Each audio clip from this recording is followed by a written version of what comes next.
ചില food spot അങ്ങനെയാ, ഒറ്റ ബൈറ്റ് നമ്മൾ എടുത്തു കഴിഞ്ഞാൽ അത്രയും നേരം നമ്മൾ ചിന്തിച്ചുകൂടി ഇതൊക്കെ മറന്ന് പിന്നെ ഫുഡിനെ പറ്റി മാത്രം നമ്മൾ സംസാരിക്കുള്ളൂ. ഊട്ടിയിൽ പോയപ്പോൾ അങ്ങനെ ഒരു ഇൻസിഡന്റ് ഞങ്ങൾക്ക് ഉണ്ടായി. എന്താണെന്നല്ലേ ഡീറ്റെയിൽ ആയിട്ട് പറഞ്ഞുതരാം. ഞങ്ങൾ വീട്ടിൽ നിന്ന് വെറും 250 കിലോമീറ്റർ ട്രാവൽ ചെയ്താൽ എത്തേണ്ട ഊട്ടിയിലേക്ക് കറങ്ങി തിരിഞ്ഞ് അതിന്റെ ഇരട്ടി കിലോമീറ്റർ ട്രാവൽ ചെയ്തിട്ടാണ് ഞങ്ങൾ എത്തിയിട്ടുണ്ടായിരുന്നത്.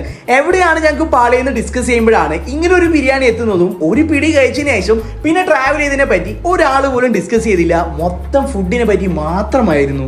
സ്പോട്ട് വേറെ എവിടെയല്ല, ഊട്ടിയിലുള്ള ഹൈദരാബാദി ബിരിയാണി ഹൗസ് ആണ്. ഇവിടുത്തെ മട്ടൻ ബിരിയാണിയും ചിക്കൻ ബിരിയാണിയും ചിക്കൻ 65ഉം ഒരു രക്ഷയില്ലാന്നാണ്, ഒരു രക്ഷയില്ലാത്ത ടേസ്റ്റ് ആയിരുന്നു. നമുക്ക് ഈ ട്രിപ്പ് ഏറ്റവും സ്പെഷ്യൽ ആവാൻ രണ്ട് കാര്യമാണ്. ഒന്ന്, നമ്മളുടെ ഡോക്ടർ നമുക്ക് വേണ്ടിയിട്ട് ആൾ ഹോസ്പിറ്റലിൽ നിന്ന് ലീവ് എടുത്ത് വന്നേക്കാണ്. രണ്ട്, നമ്മളുടെ അംജദ് ബിസിനസ് ടൈക്കൂൺ നമ്മുടെ കൂടെ ജോയിൻ ചെയ്തിട്ടുണ്ട്. ബ്രോ, ആസ് എ ബിസിനസ്മാൻ എങ്ങനെയുണ്ട് ഈ റെസ്റ്റോറന്റ്? താങ്കൾ അടിപൊളിയാണോ? കിട്ടലാണോ? ഇത്രയും ടേസ്റ്റ് എക്സ്പെക്ട് ചെയ്തിരുന്നോ? ഇല്ല. ഡോക്ടറിന് എന്താ പറയാനുള്ളത്? ഞാൻ ഓൾറെഡി മുന്നേ വന്നതല്ലേ, അടിപൊളിയാണ്. അത് അന്നുള്ള പോലെ തന്നെ ഇന്നും അടിപൊളി. ഊട്ടിയിൽ പോകുന്ന ഓൾമോസ്റ്റ് എല്ലാ ടൂറിസ്റ്റുകളും വിസിറ്റ് ചെയ്യുന്ന സ്പോട്ടാണ്. ഇതിന്റെ ഫുൾ വീഡിയോ നമ്മുടെ യൂട്യൂബ് ചാനൽ അപ്ലോഡ് ചെയ്തിട്ടുണ്ട്. സോ മാക്സിമം എല്ലാവരും ട്രൈ ചെയ്ത് നോക്കുക എന്നുള്ള അഭിപ്രായം പറയുക. മറ്റൊരു വീഡിയോ ആയിട്ട് വരുന്നവരെ ബൈ.